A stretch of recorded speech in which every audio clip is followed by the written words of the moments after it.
देखिए, हम आपको साफ-साफ कह चुके हैं, हमें आपकी बेटी को रखने से कोई एतराज़ नहीं है, लेकिन हम इसके बच्चे को अपने साथ नहीं रख सकते।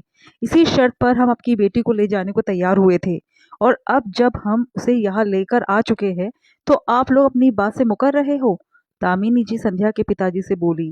देखिए समधन जी, मैं आपकी बात को समझ रहा हूँ, लेकिन आप भी तो मेरी बात को समझिए। मेरे बेटे बहू ने तो इस बच्चे को रखने से साफ इनकार कर दिया है और मैं अब बीमार हूँ। कब भगवान के घर से बुलावा आ जाए कुछ कह नहीं सकता। इसलिए इस बच्चे की जिम्मेदारी तो संध्या को ही लेनी पड़ेगी। आखिर कहाँ छोड़ू इसे? संध्या के पिता ने अपनी मजबूरी जताते हुए कहा। कहीं भी छोड़िए, लेकिन हमारे घर पर नहीं। हम इसकी जिम्मेदारी नहीं उठाएंगे। अरे जिसका खून है उन्हीं को देकर आ जाइए। हम भला दूसरे के बच्चे को क्यों पालेंगे? दामिनी जी थोड़ा सख्त होते हुए बोली। समधन जी, आप जानती है कि इसके पिता अब इस दुनिया में नहीं है। इसके पिता होते तो शायद ये दिन भी। इसके दादा दादी भी इसे अपनाना नहीं चाहते और संध्या के अलावा इसका इस दुनिया में कोई भी नहीं है। थोड़ा तो आप इस बात पर गौर कीजिए। इतनी संगदिल भी मत बनिए। जैसे आपका गोलू है वैसे ही ये बच्चा भी तो है। अरे आप मेरे गोलू से कहाँ इसकी बराबरी कर रहे हो? मेरा गोलू तो सोने का चम्मच लेकर पैदा हुआ है। उसका भाग्य इसकी तरह नहीं है। हमने अनाथ आश्रम खोल रखा है क्या? हमें नहीं रखना इसे। ये हमारी जिम्मेदारी नहीं है। दामिनी जी ने यह कहकर अपना मुंह दूसरी तरफ फेर लिया। मम्मी जी, इतना बड़ा घर है, रह लेगा ये भी किसी कोने में। इसे अकेले भला कहाँ छोड़े? आखिर संध्या ने धीरे से कहा। चुप कर बहू, मैंने तेरी सलाह नहीं मांगी है। तुझे इस घर में गोलू की देखभाल के लिए लाया गया है। चुपचाप सारा ध्यान उस पर रख।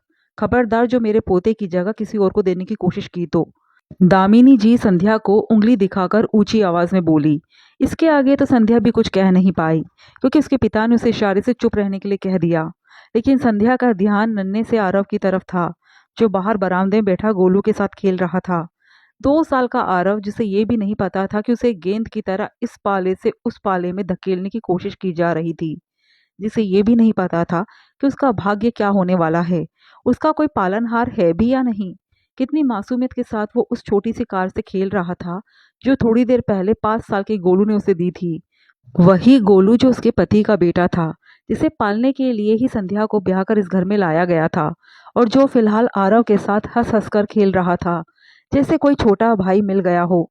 दोनों की अटखेलियां देखकर संध्या की आंखों में आंसू आ गए। वही दामिनी जी ये देखकर चिढ़ गई और संध्या पर चिल्लाते हुए बोली।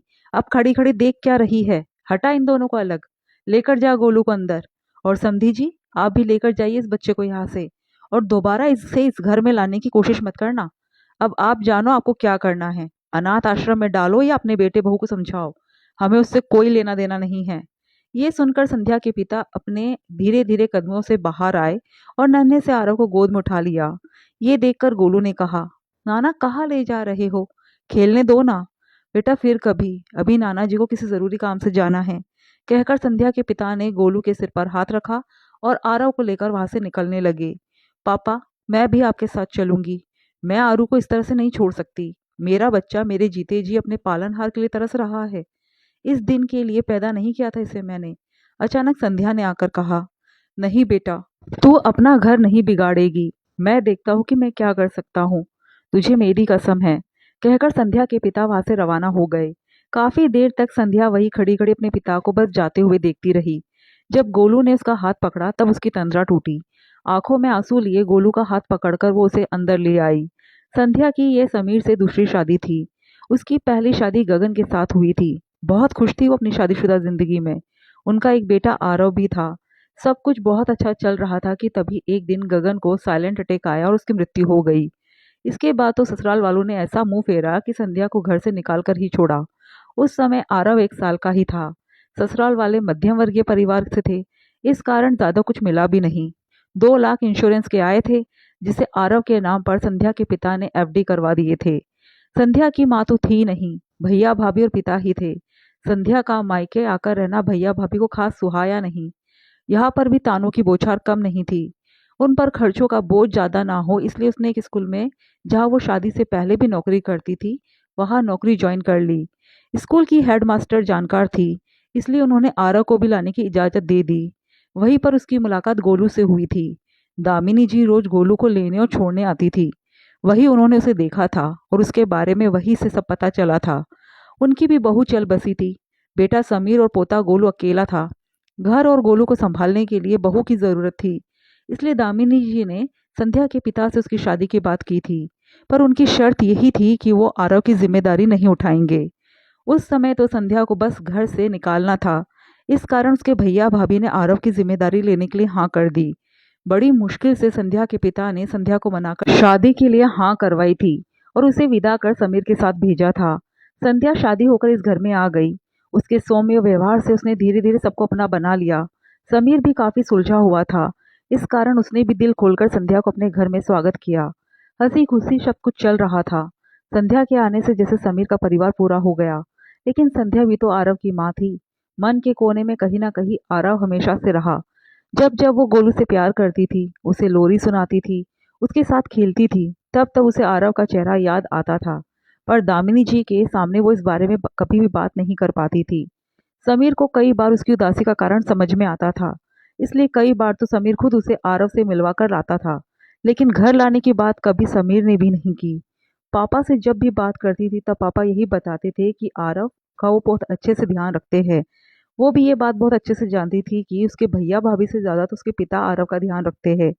लेकिन कुछ दिन पहले ही संध्या के पिता की मेडिकल रिपोर्ट में कैंसर की पुष्टि हो गई। वो खुद बीमार थे। अब आरव को कैसे संभालते। इधर भैया भाभी ने तो हाथ खड़े कर दिए कि वो आरव की जिम्मेदारी नहीं ले सकते। या तो आरव को संध्या के पास छोड़कर आ जाओ या उसका बंदोबस्त कहीं और करो। हमने उसका ठेका ले रखा है क्या। इसलिए संध्या के पिता उसके ससुराल आए थे और ये सारी बातें हुई थी। शाम को समीर जब घर पर आया तो घर में बड़ी अजीब खामोशी थी। उसने दामिनी जी से पूछा तो उन्होंने कहा, कुछ नहीं हुआ है, बस तमाशा कर रही है। वादा इन्होंने किया था, हमने नहीं। हमने जो भी बात की थी साफ साफ की थी। अरे ऐसी कोई वादे से मुकरता है क्या। क्या जो घर का माहौल खराब किए जा रही है। मम्मी आप किस बारे में बात कर रही हो, खुलकर बताओगी मुझे या यूं ही पहेलियां बुझाती रहोगी। आखिर क्या हो गया। समीर ने पूछा तो दामिनी जी ने उसे सारी बात बता दी। ये सुनकर समीर भी कुछ नहीं बोला। रात को समीर जब कमरे में आया तब भी संध्या उदास थी और चुपचाप पलंग पर दूसरी तरफ मुंह करके लेटी हुई थी। क्या हुआ, आरव के बारे में सोच रही हो। उसकी आवाज सुनकर संध्या ने पलटते हुए कहा, हाँ उसी के बारे में सोच रही हूँ। कैसी माँ हूं मैं, अपने ही बच्चे पर अपना हक नहीं जता सकती। मेरे होते हुए वो अपने पालनहार के लिए तरस रहा है। संध्या की बात सुनकर समीर चुप रहा। उसे चुप देखकर संध्या ने कहा, आज पहली बार लग रहा है कि समाज किसी के लिए नहीं बदला है। एक औरत से हर कोई माँ बनने की उम्मीद करता है, बिना ये सोचे कि उस बच्चे को उसने जन्म दिया है या नहीं।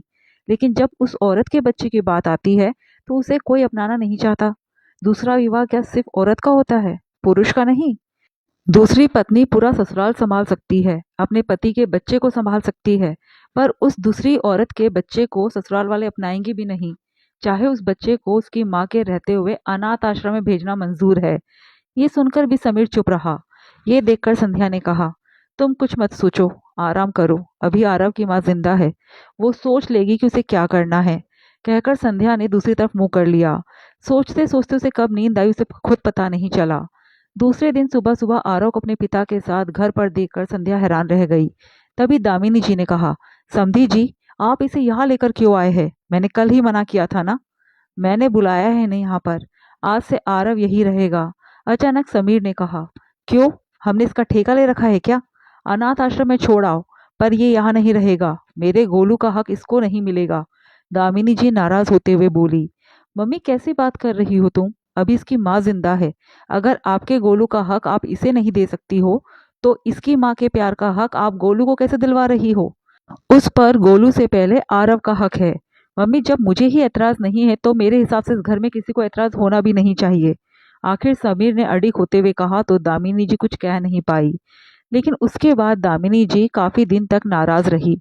हालांकि वो अपनी जिंदगी भर इस बात से हमेशा नाराज ही रही। लेकिन जब परिवार में सभी ने आरव को अपना लिया तो वो कुछ कह नहीं पाई।